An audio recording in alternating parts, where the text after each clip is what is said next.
Welcome to the Help Me with HIPAA podcast. My name is David Sims of HIPAA for MSPs, and joining me is Donna Grindle Carden. Good morning, Donna. Good morning, David.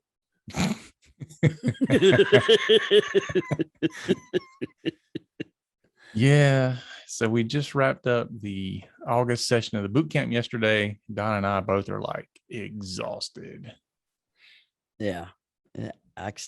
We do wonder how it just wears us out, but I guess we think a lot. Mm-hmm. I Well, don't know. You don't have that opportunity to disconnect, I would say. You've got 8 or 9 hours of just being on for 3 solid days. Prepared to answer any question that comes to us. Yeah, you have to actively participate, actively listen. You can't let your mind wander, which is what I do most of the day. We both we both like to do that with our day. You can't go down any rabbit holes or anything. You just have to stay on track. That is not something I'm used to doing all day.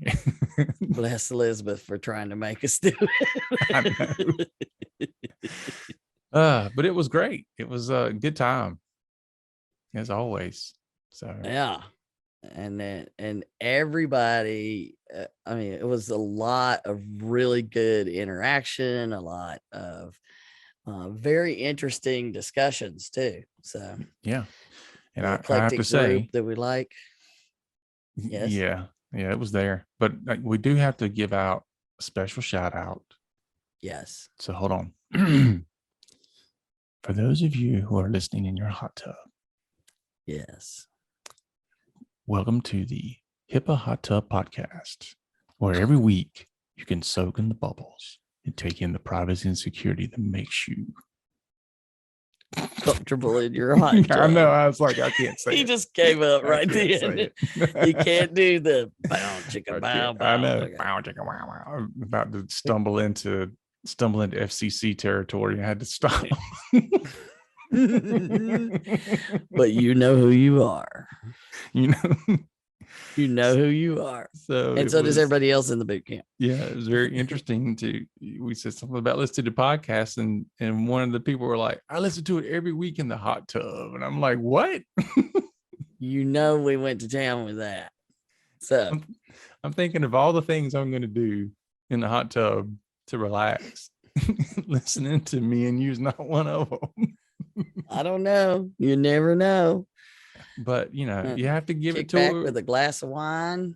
Yeah. Well, I think sometimes after listening to us, that's probably what it takes. I know. Around my house, it does. Yeah, no kidding. So, but anyway, that is behind us. We'll be planning for the, I guess, spring session of the next one before long. Hopefully we can announce that here shortly. Yeah. And we're working on it. And we've been already chastised for not focusing enough to lock in plans for 2022. So they're going to happen soon. Yeah. You're going to hear it soon. Yeah. And we've got some plans, not in stone, but some plans for something different next year. Mm-hmm. So we'll see. Don't want to say too much about that quite yet, but it's going to be different and exciting. So we'll see. Yeah, we're going to try it on. We're going to see how we feel in it. For those Ted Lasso fans, I recently binged Ted Lasso, and if you have not watched it and you have Apple TV, you're just missing it. It's awesome.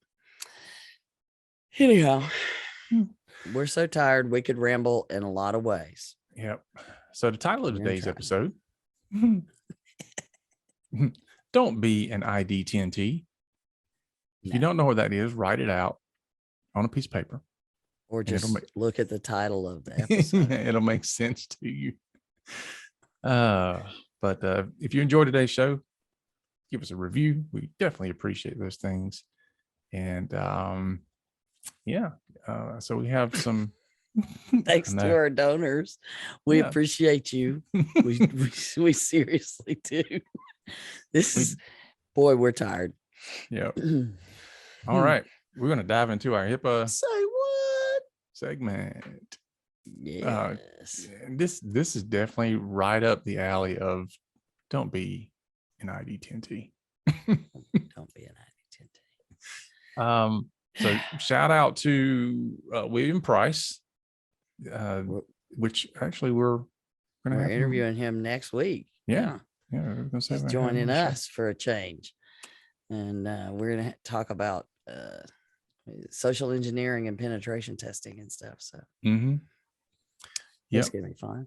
So, shout out to him. We follow him on LinkedIn, and he likes And to some other places. yeah, and he tags us on stuff every so often, which I always have to go look at what he tags me in just to make sure he's not saying something that I need to respond to. Yeah. But he posted on LinkedIn 3 days ago as we're recording. The first day of the boot camp. Yeah. So he says he's working with a small to medium sized company and startups, and it's always rewarding, but he's helping some people test their systems, and it's a potential client, and they're in the AI space, artificial intelligence space. Yeah.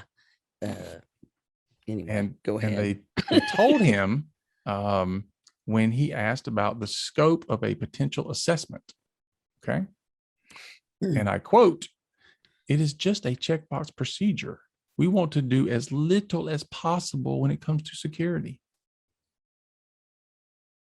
I mean, really?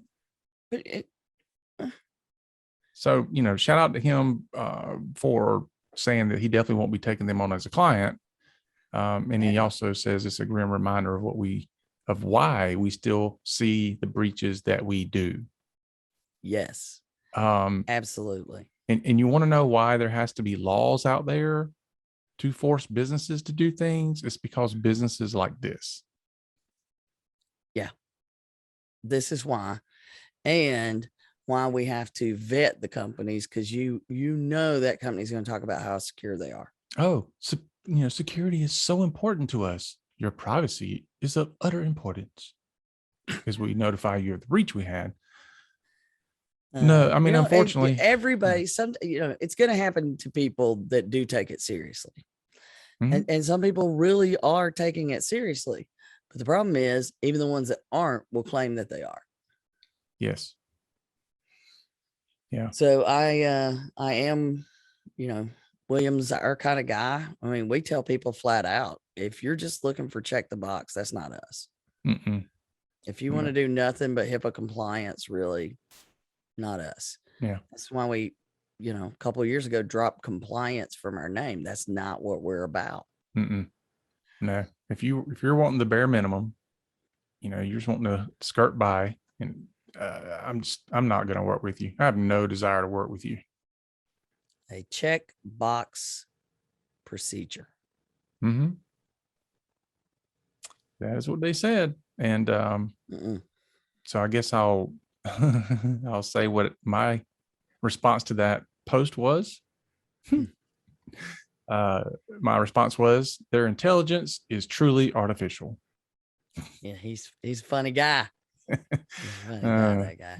Yep. So it's pathetic that in this day and time, as hard as it is for us to get some people to pay attention to security, you still have businesses out there that are in the tech space that are saying, we don't care. We just need the product to sell. We want money. Mm-hmm. We don't care about the security. And check the box procedure. Yeah. And so, as a segue, if you want to know why security is so important and how quickly the criminals can move versus how quickly security can move, we move over to Twitter.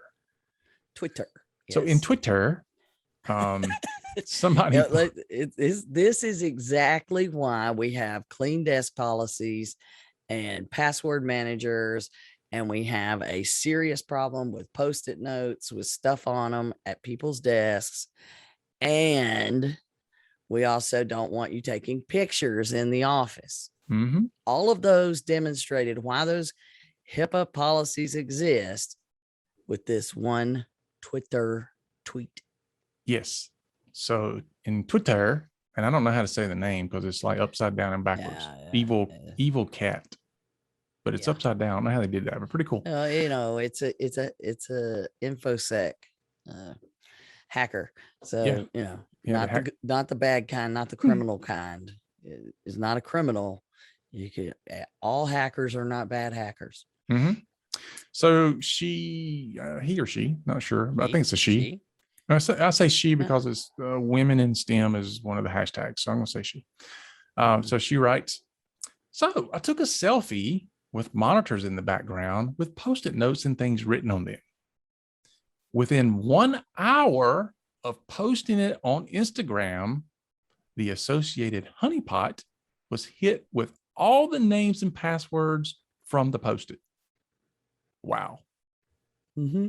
All right. So let's talk about a honeypot because there's probably people listening that don't understand what that is. Yeah. And they're fun, just to monitor, but it's like Winnie the Pooh. If Winnie the Pooh sees a honeypot, it's, I'm going to go get the honeypot. Mm-hmm. And you catch, more flies with honey, all of those things. That's how you get the honeypot name. At least this one is a nerd name that makes sense. Yeah. But you create what looks like a device, and basically you're creating a system on your network that has open ports and vulnerabilities showing, so that it looks enticing to anybody that is going to try to do an attack. They'll find those and go for those first. Right. Which will then trigger essentially an alarm that you've been broken into. Mm-hmm. Yep. So they posted the picture. Within 1 hour of posting the picture, that honeypot was hit with every single password and username that was posted on that monitor in the background of a selfie. Right. So 1 hour. That's crazy. So now you know why we don't want pictures being taken with computers in the background. We don't want them used at work. We want none of this stuff posted up at work. And I'm looking forward. She says she's going to write the whole thing up in September. She's going to publish a whole thing about the test and how she set up the honeypots and how to not make it all obvious, but at the same time do it. Really did it like, hey, I'm not an infosec person setting a trap as a test here. So I'm looking forward to seeing the write-up just to follow it along because it's very interesting. Yeah.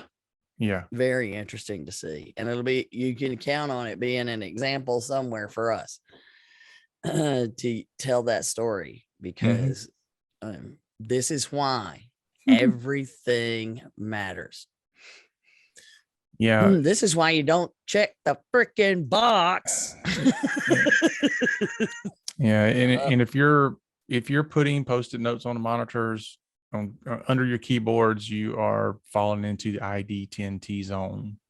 That is absolutely an ID10T error. Yeah. And if you think it doesn't happen often, I had one of the guys on my team sent me a picture just this week of a person from the local university giving a talk, and on his laptop was a Post-it note that said, or read, if you want to be English specific, it read BitLocker key, and it had the encryption key for the laptop, which, by the way, they encrypt the laptop so that if it is stolen, it's protected.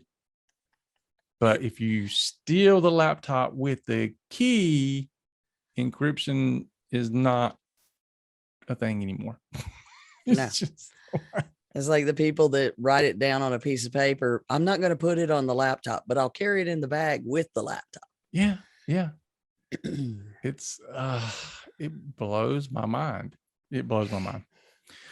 All right. That is our HIPAA say what segment of the ID10T. And that's going to take us over into something we never talk about, which is ransomware.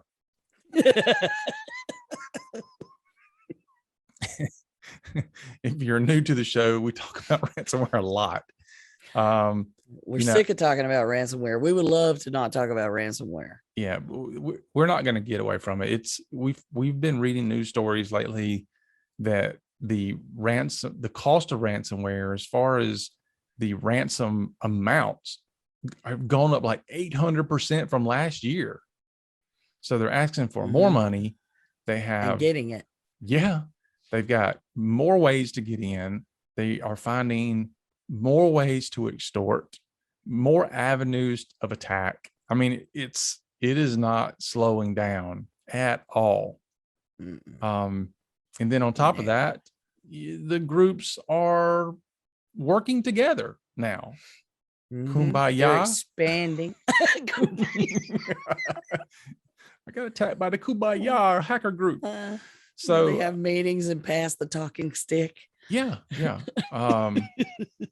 But one thing we've mentioned before is the rise of ransomware as a service. So with ransomware as a service, somebody can go in and just purchase the ransomware process and be involved in it in that way. But what we're seeing now is not, ransomware as a service takes a little bit of additional work. So let's find a way to remove the service part of it. How can we get people to help us out? What we do is we create an affiliate program. So an in-person affiliate program. Yeah. So if you by chance work for somewhere and you would like to make some extra money to the tune of $1 million,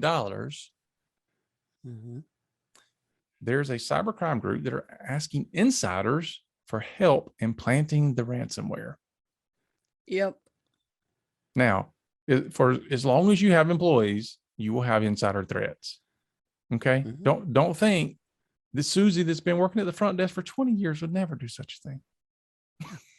Because we're talking about a life-changing amount of money here. Now, I don't want to go down the argument rabbit hole of, well, will they actually get paid because we're trusting criminals? Yeah, we say that a lot about the honest criminals. But you have to think that if they don't follow through, it doesn't take long before the hacker community discounts their credibility, and then what they're trying to do goes away. Because think about it. If I am a criminal and I am charging the victim $2.5 million, but I'm giving somebody $1 million of that split, and I don't have to do anything because they're doing all the work of getting me in. Yeah, they're taking all the risk. Yeah, dude, I'll make that split all day, every day. As the criminal. Now, as the employee, wow, there is no part of this that seems like a good idea. But how many people fall for a get rich quick scheme every day on the internet? A lot. And you might think, well, this needs to be a disgruntled employee. I don't know, man. For $1 million, you don't have to be that disgruntled. No, just not have a high level of integrity. Yeah, which we know is, integrity is not as common as we would like for it to be. But the good news is it is more common than the most pessimistic people say it is. So you can count on this. And oh, by the way, we will not be giving a link to this information. If you want to know more about how to get the $1 million, we're not telling you. Well, this also goes hand in hand with another thing that we've heard, which is, Donna, fill in the blank here, or answer this question. Which industry has the most insider threat? Healthcare. We're number one. Yeah. In healthcare, the insider threat is higher percentage-wise than the outside threat. Yeah, that number fluctuates, but pretty much never stays low. It's always, it's going to be the same or higher. And it's not always malicious. Mm, no. It is the, particularly now you've got people doing 15 different jobs and under a lot of stress and exhausted, they're going to make mistakes. Yeah. Well, in some ways, I have to think that this is kind of targeted at the IT folks in an organization because I know. What did they're he tell them to do though? well, part of it is they're wanting the file to be executed on a server if possible. Mhm. So in most organizations, your average person in the organization shouldn't have the ability to do that anyway. Mhm. But I do like the fact that the criminal says, make sure once you do this, that you delete the exe file, the executable file, delete it, and then delete it from the recycle bin, which I'm like, okay, they do know that that's not really, removing it and all the tracks involved. No. So, from a layman's standpoint, you might think, oh, I've covered my tracks because I deleted it from the recycle bin. But no. But here's the criminal doesn't care. No, they That don't just means care. the need to give their money goes away. Yeah. You're Yeah. leaving the Because, tracks for you to get caught. yeah, what I would do is I'd say, you'll get your money within 60 days because by then you'll be in jail and I ain't got to pay you anything. There you go. It's a brilliant plan. It really is. But a quote from the article, the idea of a disgruntled insider as a cybersecurity threat isn't new. As long as organizations require employees, there will always be some insider risk. The promise of getting a share of the ransom might seem attractive, but there's almost a zero guarantee that this kind of complicity will actually be rewarded. And it's highly likely that someone taking this attacker up on their offer will get caught. Mm-hmm. So for those of you who got excited about the opportunity, I'm sorry. Don't be at ID10T. Yeah, but here you go. We know there's plenty of ID10Ts out there. Mm-hmm. And here's what I can see somebody doing. Somebody that knows who they can manipulate. They take the hacker up on the offer and convince somebody else to do something that they don't realize they're doing. And that person gets caught and claims you told them to do it. And all you say is, no, I got $1 million. I'm gone. Peace out. Yeah. Or what about this? For those of you who share your usernames and passwords. Yeah. I'll just do it as you. Good luck. Yeah. Trying to prove it wasn't you. Exactly. Because you gave me your username and password. So I'm going to log into the system as you and run this as you. And then as you go to jail and I get my money. Yeah. Don't ask me where I get the new boat from. Named the boat after you. It's going to be Donna's Dream. But you can tell many stories about things that insiders will do to each other, use each other, and it could be they're not disgruntled at the company. They don't like each other. Mm-hmm. It could be any number of things that you have no idea about that these insiders could be involved in, and they stumble on this. They could have, family members that have a serious illness that they can't afford to care for. They could be desperate for the money, not just greedy, but desperate. You never know. And if this starts catching on in any way, and like you said, the requirement to pay is something that would, the word would get out.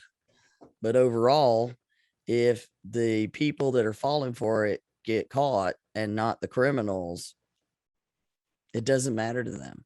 Mm-mm. So you have a double problem there. You have ID10T working for you, and they are ID10T in so many ways. They fall for it, they don't get the money, and they end up going to jail. Mm-hmm. And you suffer. because the ransomware attack takes place.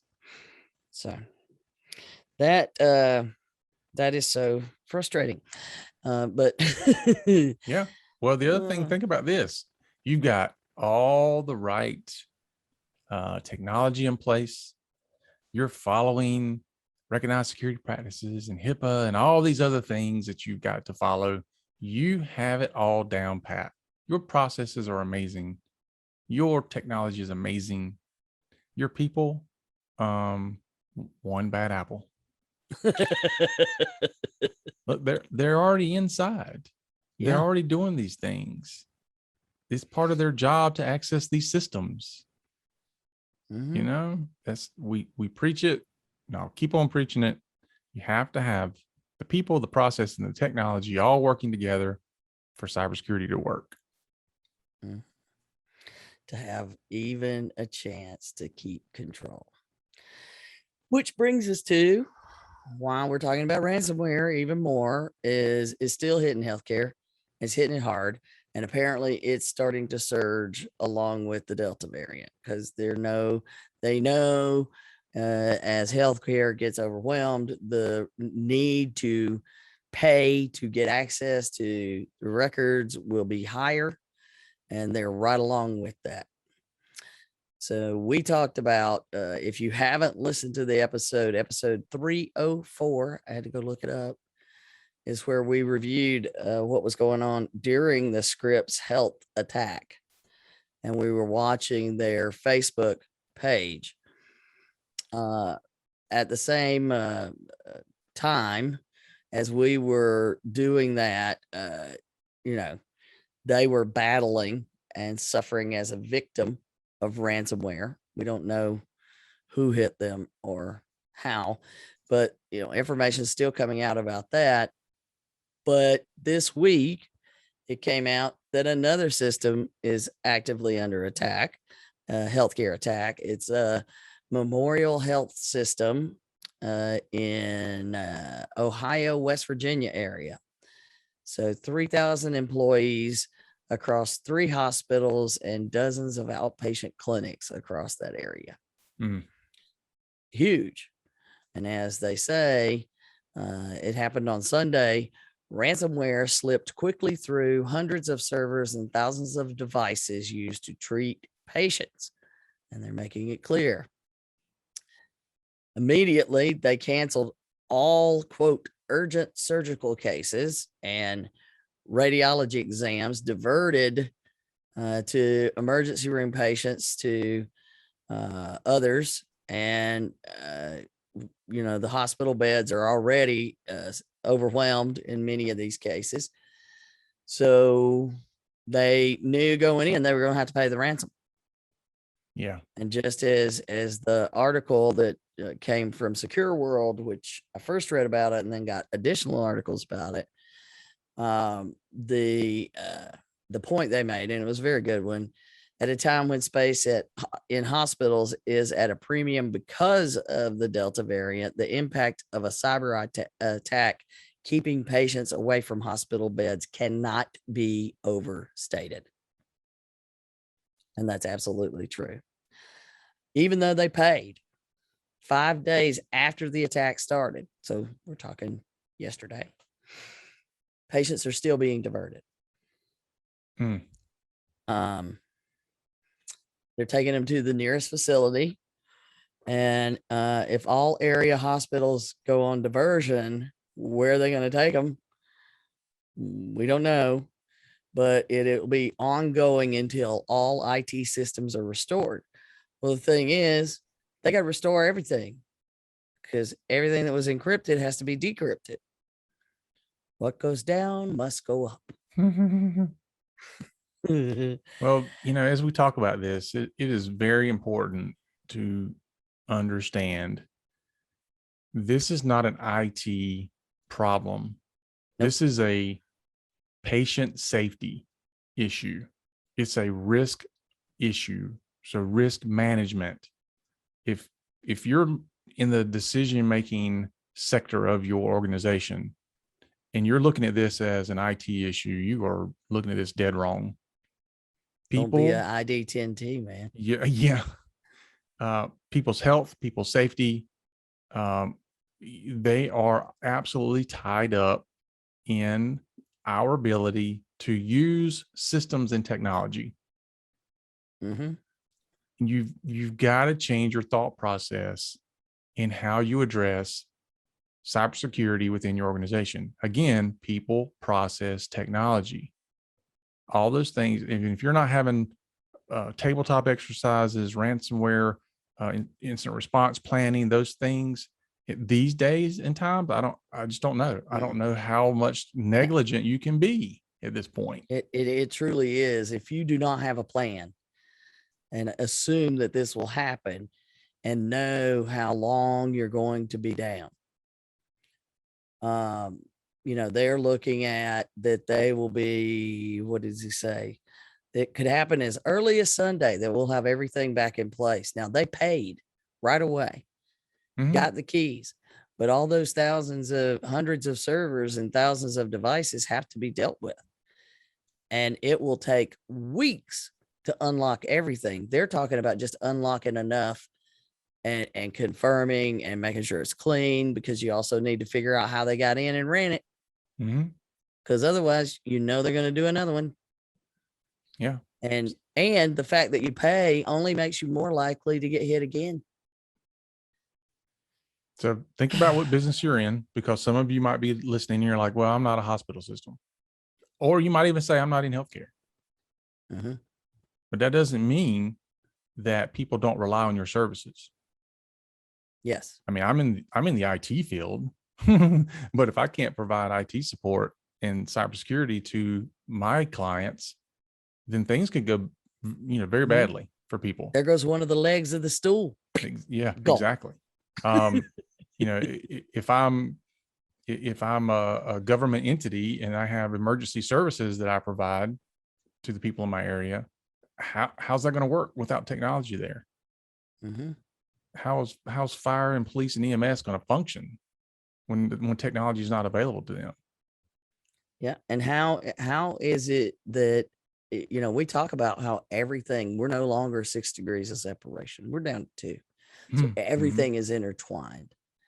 And if you believe your business doesn't matter to the other businesses around you, if all you do is sell cards or jokes or something like that, you don't have a lot to worry about. But it could really impact everybody around you if you do business to business services. Yeah. I mean, let's just say you're an HVAC provider. Yeah, boy. Okay. All I do is, keep you hot or cold. Well, imagine a hospital where somebody turns the heat up to 85, 90 degrees in areas of the hospital that's supposed to be cold enough to hang meat. Yeah. I mean, just there's so many things that can happen to people's health, wellness, and safety in these areas. It's not just about computer systems and data. No. When you get into healthcare, every single thing in some way could track back to patient safety and patient care. And we need more people to really grasp that and understand it, because it impacts the entire community all around. So don't be an ID10T. And for those who love the sexy big numbers information that comes out. Yeah. Waiting to hear this one. So Scripps health ransomware that we just talked about. So far, the losses during that incident, the financial loss has toppled over $100 million. Yeah, when we talked about, they had made an announcement a few weeks back. They thought it was going to be maybe 60 million. Well, first it was like 40 million, then 60 million. And I was like, I don't think we're done yet.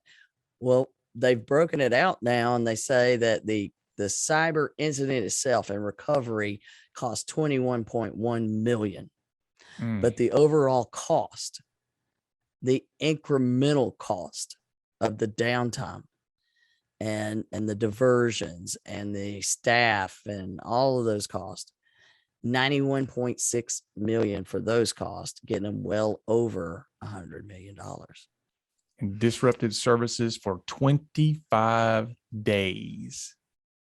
Yes. 25 days, people. All you that think that, oh, I'm going to be back up and running in 2 hours, that is not your plan. That is not the plan. Mm-mm. So one of the articles, there was a study that was done by Cyber MDX and Phillips, commissioned a study by IP Sauce. IPSOS. Sauce. That it had some really interesting numbers in it. It was specifically addressing healthcare medical devices is where they do a lot of work, but they were looking at overall IT spending, and there were some interesting scary numbers. Mm-hmm. Here's a note on from that report, which we'll have a link for you to go get your own copy. Cybersecurity investment, not a high priority. I was not shocked to see that. Yeah. Despite continuing cyber attacks against healthcare, and roughly half of respondents in this survey experiencing an externally motivated shutdown in the last 6 months, then more than 60% of the hospital IT teams have quote unquote other spending priorities, and less than 11% say that spending on cybersecurity is a high priority. I think that we can just leave that be. Mm-hmm. There was a couple of times where in the boot camp we could just put something up on the screen and say, well, we'll just leave that there. Just let that sit for a minute. Yeah. Let that marinate. Yeah. And then we'd see Rocky's face. Shout out to Rocky. Thank you for that. All of the expressions, and no, he's not a poker player. Yeah. Yeah. What? This is for real. But people anyway, people really are ID10Ts. There you go. So when asked about common vulnerabilities such as Blue Keep, WannaCry, NotPetya, okay, these are things that have been around for years. They have been used to attack many businesses. Mm-hmm. There is no reason that we should, in this time frame, not have those corrected. One would think. I guess that's the key phrase there. One would think. Because when they ask about them, the majority of respondents said their hospitals were unprotected. What? Wow. Yeah. 52% of respondents admitted their hospitals were not protected against the Blue Keep vulnerability. And that number increased 64% for WannaCry and 75% for NotPetya. Oh, my goodness. WannaCry shut down the national health system in Britain, and we were just barely saved by it. How is that not fixed? How is okay? Maybe the people answering didn't know what you needed to do, and that maybe it's really been done.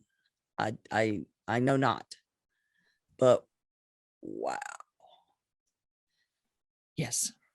And then I got confused about some numbers because they asked them about cyber insurance and compliance. 58% of IT teams considered compliance, quote, almost always, and rate it at a high impact on their jobs. 58% also said they had cyber insurance. I actually found that 58% kind of low. It should be higher, but on the cyber insurance side. But the other part, I don't know about the almost always statement. How do you almost always consider compliance? And let's reference back to how we started this episode. Is it the check the box, when they almost always consider it and rate it a high impact because they think they know what they do. They realize that they don't know what they don't know. Almost always they do.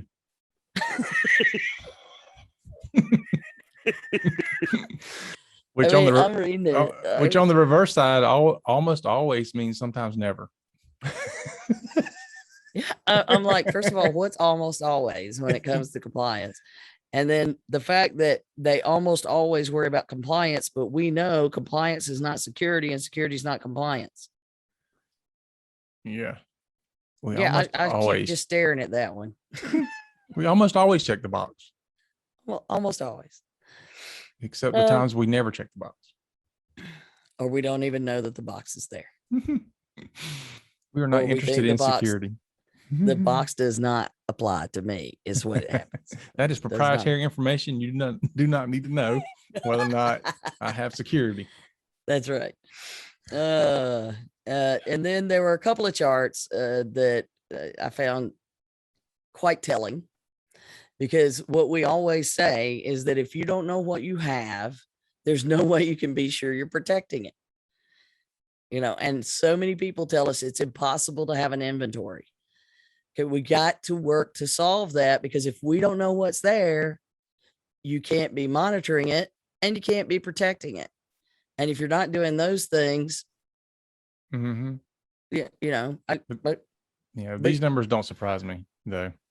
I know, but because it is hard to do, but we've got to find a way to solve it. It's like, you know, you and I playing with the new toy and it's scanning our networks and we're both like, what's that? You know, we understand that it's not easy to do. This is something somebody's got to solve for. Mm-hmm. We got to have better ways to solve for this. Well, I'll point it out when you get to it. Go ahead. Okay. So they talked about the inventory knowledge. And so the statement, and you pick which statement best fits your environment. And so they said, I know the exact number of devices on that we have, or I don't know the number, but we have a dashboard that can tell us the exact number, or we don't have a way to determine that number. So you've got, I know the number, I don't know the number, but I can look it up, or we don't even have a way for me to look it up. So 24% mid-size, 23% large health system or hospitals, so this is looking at, know the exact number. Mm-hmm. Now, the big number, the vast majority, 61% or 64%, so we're looking 60, low 60%. I don't know the number, but we have a dashboard that can tell us the exact number. That still has 15% or 13% that have no way to know the number. Which blows my mind. Yeah, no way to even try to know the number. They're not even trying. They're like, Yeah. I got nothing. And this is what we call, I know they're calling it inventory knowledge. We call this asset management, Mm-hmm. which, by the way, is a recognized security practice. It's under every cybersecurity framework you'll find. Mm-hmm. Because if you don't know what you have, it's hard to protect. Yeah, there's a reason that IPDR starts with I, as in identify. Absolutely. So, but what do you think about the 60-something%? Do they really, with that dashboard? No. To me, that's more of a, well, maybe. Mm-hmm. Because your dashboard can tell you things like, okay, here's the number of devices, but it doesn't necessarily mean that's the number of devices that's still there. Mm-hmm. And it's also not telling you the number of devices that were added anymore, since whenever it is that you last did something. I mean, that's a completely different thing. So it's possible you could have had 100 devices in your organization, 20 of them got retired, but they never got removed from the dashboard. No. Now, or 20 got added and they never got added to the dashboard. Well, it depends on how the dashboard's being populated. if the dashboard's being populated by a constant discovery scan, then it's going to also include potentially the printers and the IoT devices that it finds out there. Yep. So many of those dashboards only include the things that have agents loaded on them. Right. That is true and a good point. However, there's oftentimes IT is not doing these scans constantly. So they may do, all right, we're going to do a monthly scan to see what devices are out there. Well, that means anything that's come in or gone out between the scans will never get picked up. Never accounted for. Right. That's why I say it'd have to be constant discovery scans going on. Yeah. But and detection of devices. That's scary. The bottom one is, I think, more scary. How can you not have a way to determine the number in a medium or large organization? Yeah. We just don't even have a way to find out. Or, you can do the scans. I mean, I highly recommend that you start with Nmap even. They're freely available. There are ways, but that tells you that you don't know what you don't know. I always love the ones when you find a thing, you're like, we found this thing. Where's it at? I don't know. Okay. Shouldn't you know you're at IT? I can tell you it's here. This doesn't tell me which closet you have it in, what desk you have it under. I don't know. We gotta go digging. See what we can find. I wish we could say, make this device beep constantly until we find it. Like they track your phone or something. Yeah. That would be cool, but unfortunately you can't. Yeah, because all devices don't have speakers. But one thing for sure, Donna, everybody should have a specific budget that just works, right?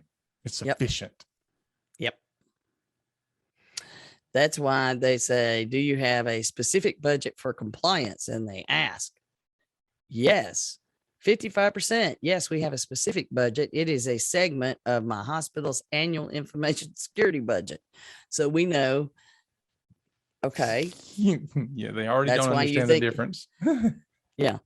And it's a separate budget, 26%, 19%, no budget for compliance, 0. But then they ask, okay, is it an adequate budget for compliance? 42% said it was sufficient. You don't know what you don't know. 9%, we still can't figure out how anybody would say it's too much. They questioned the CFOs. That's how they did that. The CFOs answered that one. And then 49% said not enough. So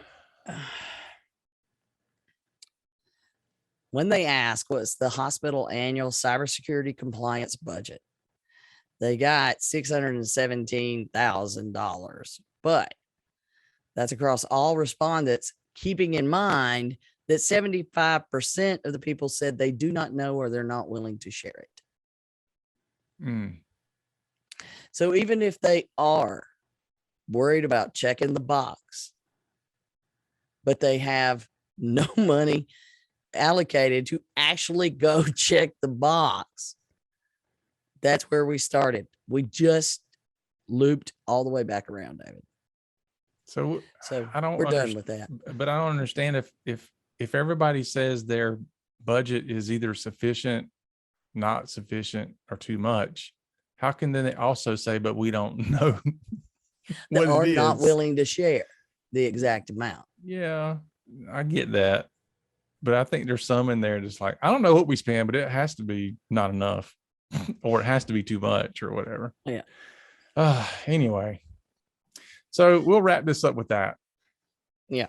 We've looped all the way around. Yeah. Don't be an ID10T. Yeah. No matter what part of the business you're in, healthcare, not healthcare, whatever, take these things seriously and look into them. Remember, it is about patient safety, patient care, customer safety, customer care, whatever you want to call it. People's lives are at stake. All right. Remember to follow us and share us out on your favorite social media site and rate us on our podcasting app. We appreciate it. And remember, for Donna and myself, HIPAA is not about compliance. It's about patient care.